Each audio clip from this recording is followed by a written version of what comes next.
With the likelihood of wildfires frequenting our area around our homestead, we've taken steps to prepare and mitigate potential damage to the outbuildings of our farm. So stay tuned and I'll show you what we have been doing.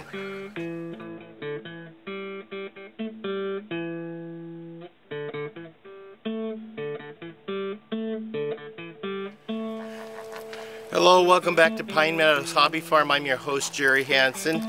We're a small homestead tucked high in the Cascade Ranges of the Pacific Northwest, west-southwest of Crater Lake National Park. If you guys haven't been watching the news lately, then let me inform you, we've been having a serious amount of forest fires that were sparked by these lightning storms that blew through the homestead and our region about a week ago. They sparked, probably 200 and some odd fires, I think is what I heard. There's currently, I think they said 26 fires burning within a 20-mile radius of our homestead right now.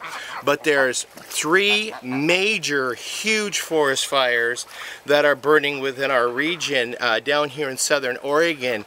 The biggest one, which they've declared a conflagration and called in FEMA and the National Guard on, and that is actually the big one that's closest to our homestead, which is, I checked this morning on the map and it shows that it's approximately about 8.9 miles from the homestead and moving closer. Originally it was 12 miles from the homestead, but it grew to 5,000 acres overnight. I haven't checked the latest acreage today, so I imagine it grew even bigger. They have more evacuation areas set up. They've got level 1 evacuation, which is just get ready to go. And with level 1 evacuations, that's when we have, as homesteaders living in an area that's prone to wildfires, is to get the cages ready, get the animals ready for a possible evacuation. When we hit level 2 evacuation, that is, that means you've got to opt to go and get things ready to go and get out of here. And that's at that point is when we start transferring the animals off the homestead. Our contingency plan that we formulated is putting the hog panels around the back of the pickup with the lumber rack, and we'll just wire it in. We'll load the hogs on with this ramp that I have here, and then we'll go ahead and throw the ducks and geese in there, or set them in there.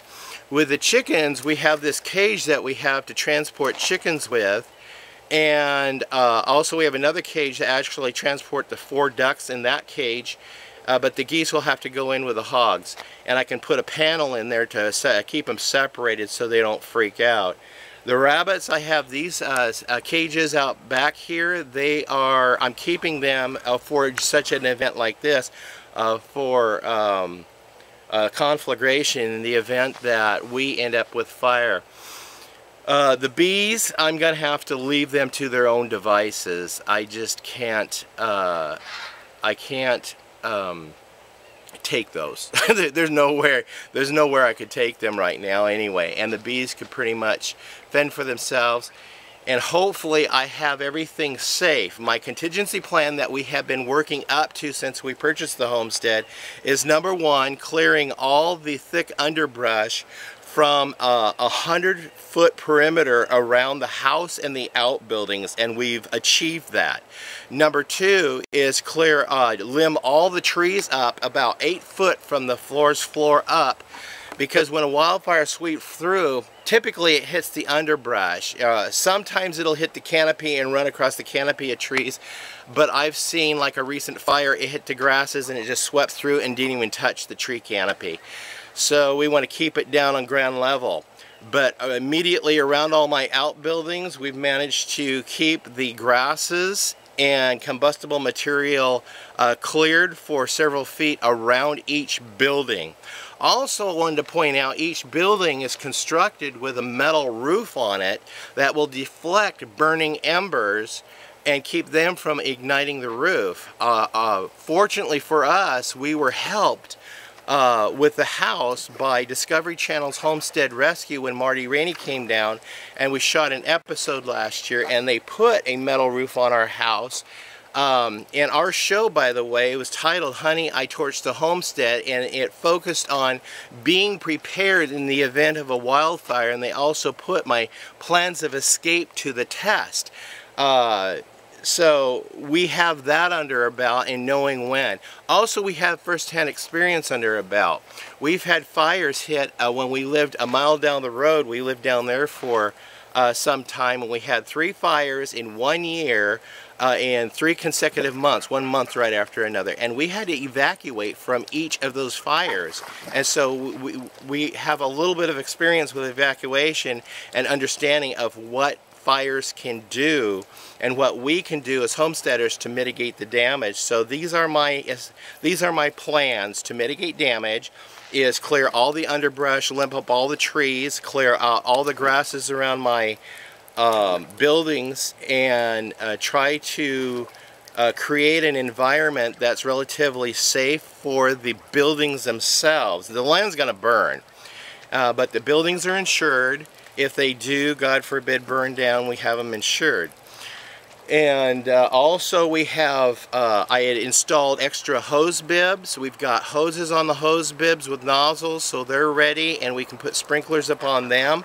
I have a really good well. It's 40 gallons a minute. I understand that's rare to have a well around this area with 40 gallons a minute. I think most wells are a half a gallon a minute. So I feel really blessed and fortunate that I have a well that produces that much water. So as far as that goes, we're set. So stay tuned to the fire updates as I post them. We're okay right now. I don't foresee us going into even a code, a first level 1 evacuation and getting ready for several days. Not unless a lightning storm comes through and sparks a closer fire, because this fire has several ridges to get over, and it's got several fire breaks between them. Between them and the homestead. Now, I'm aware that sparks can fly upwards of 7 miles and spark a fire, a spot fire, 7 miles in front of the fire, depending on the conditions and the winds, the direction of the winds. So we've been watching that also.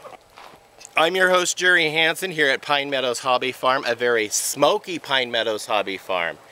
Please stay tuned for more updates. We are continuing homesteading. I'll be producing videos on homesteading, so stay tuned to those. I'm finishing the barn up, and I'll be producing some more videos on each step of the barn as we progress. So if you can, subscribe if you haven't already. If you haven't, go ahead and subscribe, and also give me a thumbs up, leave a comment, and sharing our videos helps out greatly. You can follow us on social media. I'm on Twitter, Facebook, Pinterest, Reddit, Google+, and Blogger. And also, we'll just see you guys in more videos. Stay tuned. Bye-bye.